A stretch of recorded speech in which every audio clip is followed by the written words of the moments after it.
Today we're gonna make as many marmalades as I can before my cameraman begs me to go home. Let's do it. First, we're gonna start with our ruby red grapefruit or pink grapefruit. So first thing, I'm gonna take this grapefruit back here. I'm just gonna scrub it because we're gonna put the peel in with the marmalade.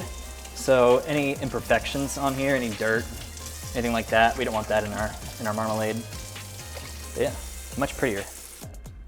Pretty interior. Yeah, what do you see? It looks like the NBC logo to me. Oh, wait. Now I see a hand clenching, doing like that.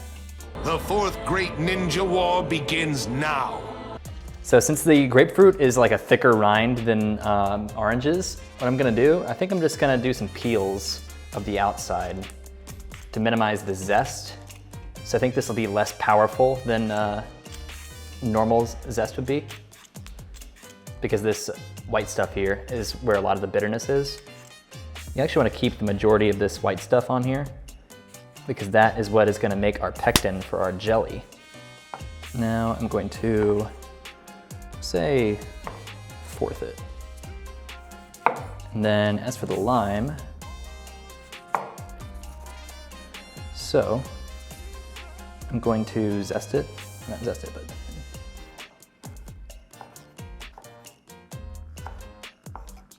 this is what you'd normally do for like lemon and oranges, is that's the kind of zest you want. But since the grapefruit is so much thicker than that, we're gonna go with this just little peel right there.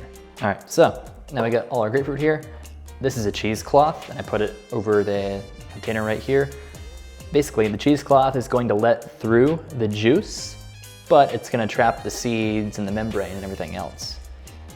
So we wanna squeeze out all the juice, and then this stuff, you think you normally throw that away, but no, you need that. That is what is gonna provide our pectin, which is going to make the jelly become jelly. Get the limes too.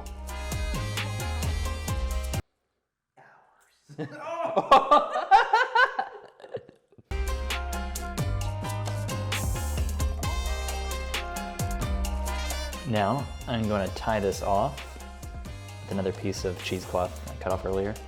You can use kitchen twine for this. This is important because we want to keep this, because we're going to boil this with our juice and the rest of the stuff here. And this is, like, again, that's where we're getting our pectin. Third time I said that, I think, because it's important. Now, we pause for TikTok.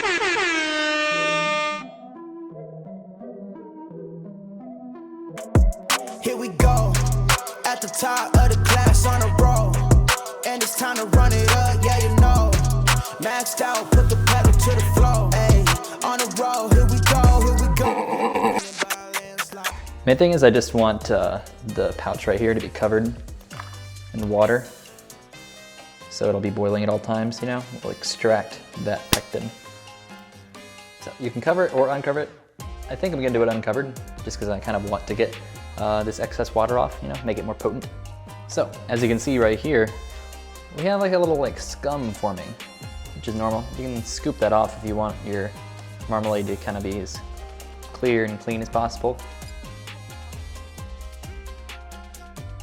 So now you can see this is boiling. We're getting some of the flavors out from our cheesecloth, and we're just gonna let this boil for about an hour, maybe a little bit longer, because it seems I may have added a little more liquid than I should have. So we're just gonna let that boil until it's time to do stuff.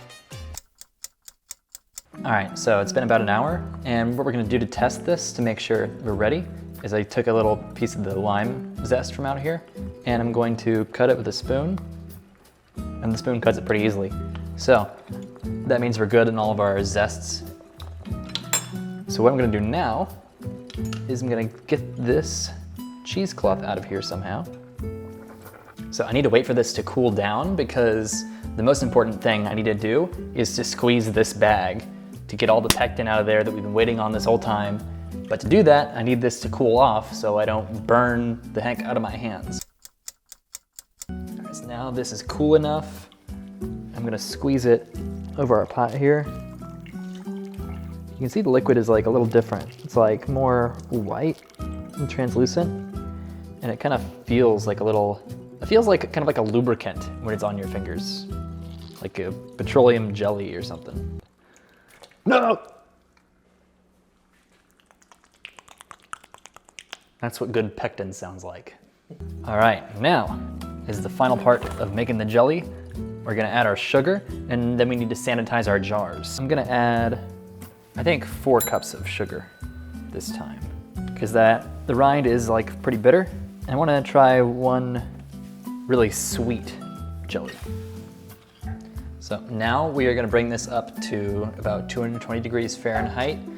I don't have a thermometer, so I'm gonna guess when that is. So I'm doing a different method than normal, which is like the hot water bath for the jars, like boiling them to sanitize them. First, rinse these with hot water.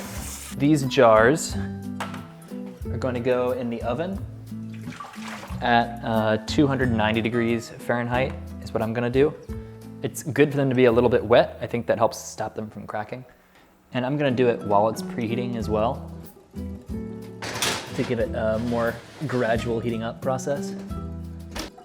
Now in the meantime, you need to make sure you keep stirring this because you don't want the sugar to burn. That won't be a very pleasant taste in the jelly.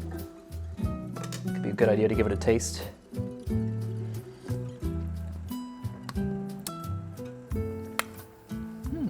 I might do a little more sugar. That level was fine, but we're going for a really sweet one here, so. And as for the jar lids, I have a pot of water here. I'm gonna heat that up and I'm gonna boil it. Once it's boiling, drop the lids of the jar in, let those boil for 10 minutes. Leave the jars in the oven for 10 minutes once it's done preheated, just to sanitize the jars, kill off anything that could be on them. Once this jelly test works, then we're ready to go. All right, so now it's time to see if our jelly is ready to set. The way we do that is I have this plate that's been chilling in the fridge, a spoonful. I'm gonna let it chill for a little bit. And then what I'm gonna do is I'm gonna press it with my finger, and if it wrinkles, then it's ready to go. So now, if I try and push it with my finger, not quite wrinkling like I want it to. This will be a cautionary tale for those who dare to make marmalade. So those are our lids. This is obviously our jelly. And then we need our jars.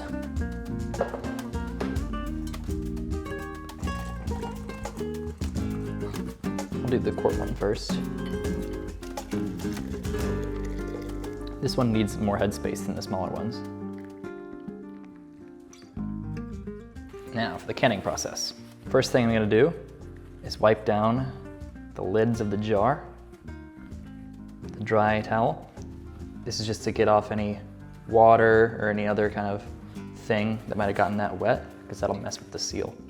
Next, I'm gonna dry this thing. Fun fact, you have to buy new ones every time you can. You can't reuse the same ones, at least you're not supposed to.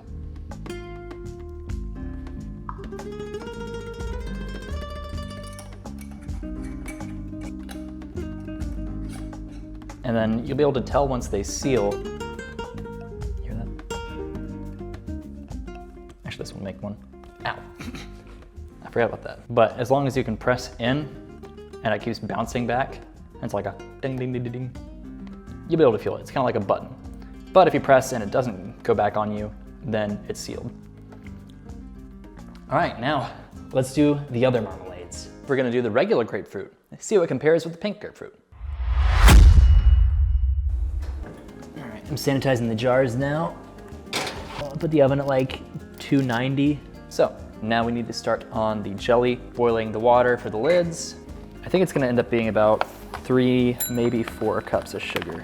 It's a dangerous way to measure this, but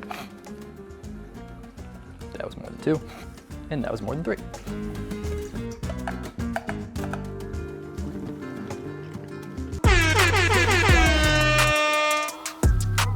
So it's important you just keep stirring this a lot because you don't want the sugar to burn. And if it burns, you kind of ruin the whole jelly. And we're gonna bring this up to, I think it's like 222, 224 degrees Fahrenheit. Do I have a thermometer for that? No, I don't. Ugh. Turn our jelly off. turn off our lids.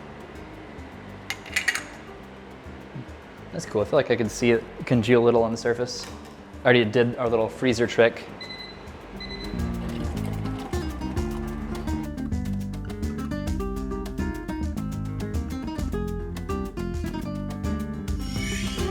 Eventually they should stop popping. You can see some of them indent less than others.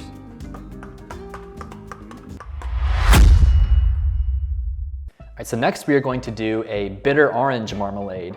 This is a really interesting one because most citrus trees that you buy to plant for yourself, they are grafted from a bitter orange root, I believe. And we had a tree, I think it used to be like a key lime tree, and then it died in a freeze, but then it grew back from the root and it was a new fruit. It's just sorcery. I don't know how they do that. But we're gonna try and make marmalade out of it. So, as you can see here, I've got my chopped up fruit with the rind on. I chopped up some of the peel this time. I'm gonna add that, I think it'll be good. And because I can do whatever I want, I'm gonna add some mint and ginger too, because why not? So first, same as before.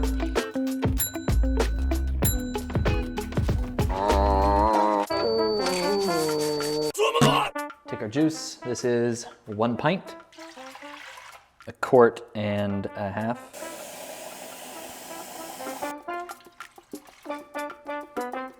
Ooh, so much orange peel. This is gonna be very zesty.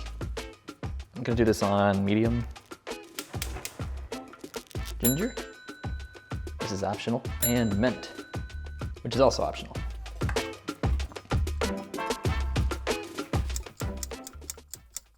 So it's been about an hour. You can see these rinds right here are super tender. You can just cut them in half with like a spoon if you wanted to. So that means that it's ready. So I'm going to turn off the heat. So I'm just gonna leave the pouch in there to cool off. As you can see now, this is looking nice and thick. This is cool enough now, hopefully, to squeeze. Oh, it's still hot, but it feels good. Oh, wait, no, get out of there. Ow, that's hot. Ooh, Now we're gonna transfer that over to here.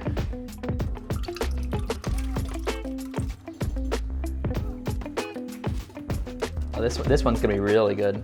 I can tell this one's gonna like congeal really well. You can see how much more like syrupy already it is compared to the other one.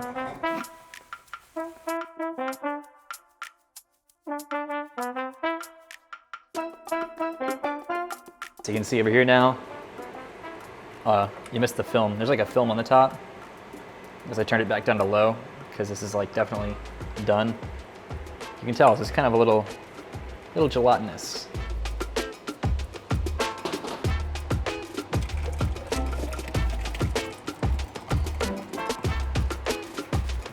Spout is actually pretty good.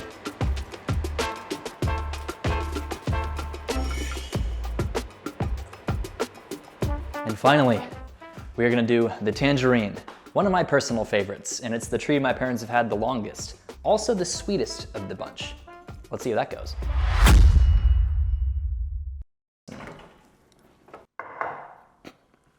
That was so quick.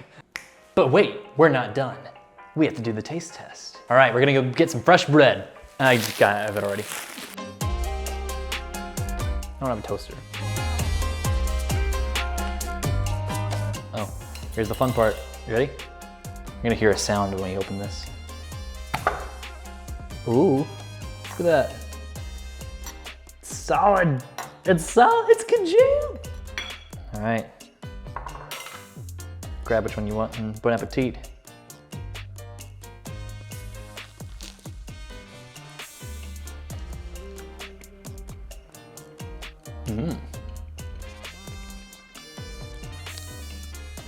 I like that. It's like a tad bitter from all the rind when you bite into it. There's a lot of sweetness there. It's perfect. It's like, it's a sweet, it's not too sweet, you know, because the acidity like cuts through a little bit. We should have added some peanut butter. Comment below for a recipe you'd like to see next time.